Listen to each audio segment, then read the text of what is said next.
Hi, this is Dave, the Crazed Collector from Super Monster City, and I am with two of the most incredible people. Patricia, tell us your name and what you do here. Patricia Kendall, I'm the director of the Dacotah Prairie Museum in Aberdeen, South Dakota. And Marianne? I'm Marianne Martilla-Klipfel. I'm the curator of exhibits here. And where exactly are we? Aberdeen, South Dakota, Brown County. Brown County, okay. And you just put up the incredible exhibit, Spies and Space Toys of the Cold War. And that's a Super Monster City exhibit. How did it go? It went very well. Our average daily attendance was up this summer. We had actually great response from our community and from people who were traveling during the summer. We have a lot of out-of-state, out-of-town people who come, international visitors as well. I think a lot of people enjoyed it. We saw a lot of families, a lot of kids, a lot of grandparents with kids. So it was a very multi-generational, engaging exhibit. And one thing you mentioned was Spy Camp. Say a little bit about that. Marianne, we had so much fun with Spy Camp. Every time we bring in a traveling exhibit, we develop some sort of children's camp programming in the summer. And this year we decided to focus on spies because, I mean, what kid doesn't love pretending that they're a spy? And so we just had great response. We actually had a waiting list for the registration on that. We did a lot of fun themes on that during the day with the kids, invisible inks. We did scavenger hunts. We did disguises and secret identities. And boy, I think the staff had just as much fun with that than the kids. So it was awesome.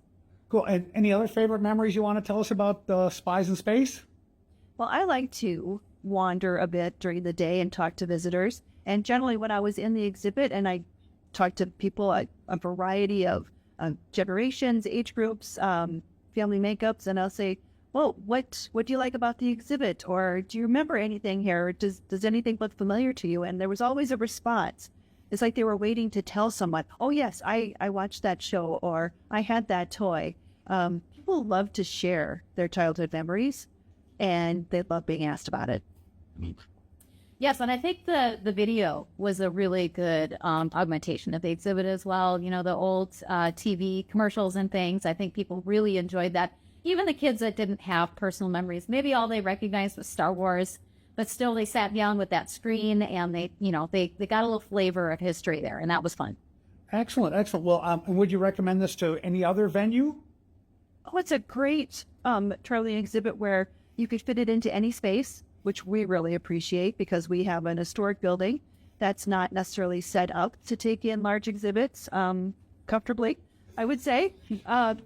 So yes, and what I love about it is that as David and Stephen come with the exhibit and help set it up, and that is a tremendous help to our exhibits department. That is invaluable, actually. So value added. Yes. And I would say, too, we are a history museum, and we really appreciate the fact that it was not only pop culture, which everybody obviously enjoys, but it also had real historical elements, you know, the history of the Cold War era. And that helped us to tell that background story to these toys as well, which was a beautiful tie-in for us. Cool, cool. Anything else you want to say before we part ways? The stuff's going to be shipped off to a new venue today. And anything else? I would have to say that working with Super Monster City was easy. And I don't mean to make light of that. It was collaborative. It was friendly. It was, Marianne, it was a joy. It was a joy. There we go.